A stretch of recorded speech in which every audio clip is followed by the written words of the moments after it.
अगर देवेंद्र जी फडणवीस में दम है तो जो दंगेखोर है ना उनको मखौका लगाइए। सरकार आपकी है, आरएसएस की है, विश्व हिंदू परिषद की है, बजरंग दल वालों की है, तो ये दंगे फसाद क्यों करते हो और लोगों को कोई तकलीफ दे रहे हो? जाइए, 4 लोग जाइए, नरेंद्र मोदी जी, देवेंद्र फडणवीस, अजित पवार, एकनाथ शिंदे, वहां जाओ, क्या बोलता है उसको, फावड़ा बिवड़ा लेकर जाइए। कल नागपुर में हिंसा हुई, 20 से अधिक। नागपुर में हिंसा होने का कारण नहीं है। नागपुर आरएसएस का गढ़ है, आरएसएस का हेडक्वार्टर मुख्यालय नागपुर में है। वहाँ मोहनराव भागवत जी बैठते हैं, पूरा हिंदुत्व का प्रखर हिंदुत्व का कुंबा वहाँ बैठते हैं।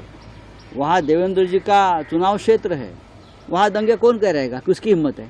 गृह मंत्री देवेंद्र फडणवीस जी है, मुख्यमंत्री देवेंद्र जी है, वहाँ भारतीय जनता पार्टी के प्रदेशाध्यक्ष बावनकुळे नागपुर से है और 4 मंत्री आसपास है। कोई हिम्मत कर सकता है?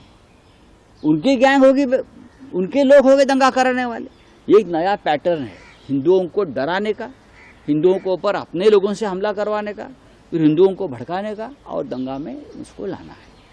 ये जो चल रहा है औरंगजेब के नाम से एक भय और डर पैदा कर रहे हैं, ये महाराष्ट्र को और देश को खत्म करने जा रहे हैं।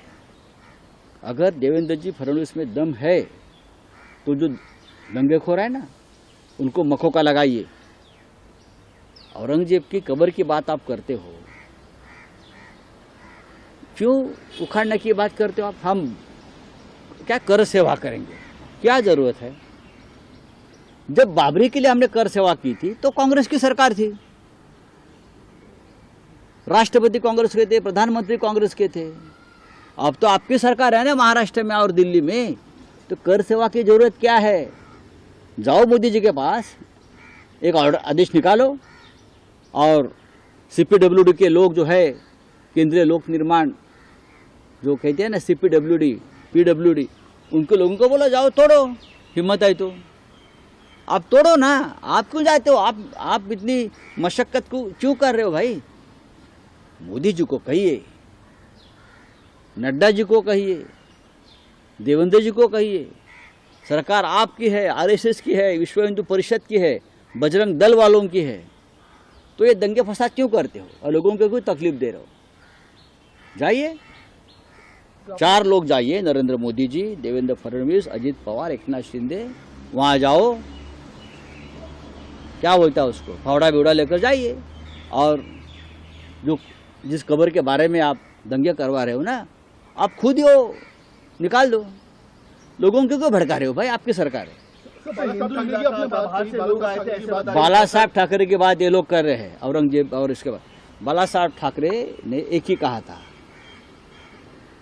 हमारा मतलब, हमारा जो एक ध्येय है वो सिर्फ अयोध्या में राम मंदिर बनाना है, और अगर बाबरी उसकी आड़ आ रही है तो हम बाबरी को हटाएंगे। और हमारा एक ही मस्जिद से झगड़ा है, एक ही कब्र से झगड़ा है, और कोई बात हमारे मन में नहीं है। ये बाला साहब ठाकरे जी ने कहा था, हमारा कोई झगड़ा नहीं, हमारा झगड़ा बाबरी से है, हम बाबरी को हटाएंगे। बाला साहब जी ने करके दिखाया। अब तो ये बाला साहब के नाम पर कुछ भी करते हो, बाला साहब को बदनाम कर रहे हो, शिवाजी महाराज को बदनाम करते हैं, ये संभाजी महाराज को बदनाम करे। उनकी एक नीति है, ये लोगों की आरएसएस और भाजपा की विचारधारा है, शिवाजी महाराज उनके हीरो कभी नहीं रहे। इसीलिए विलन को पहले खत्म करो। औरंगजेब, अफजल खान, ये विलन है ना, विलन को खत्म करने के बाद हीरो का कोई महत्व नहीं रहता। तो हीरो को खत्म करने की साजिश है।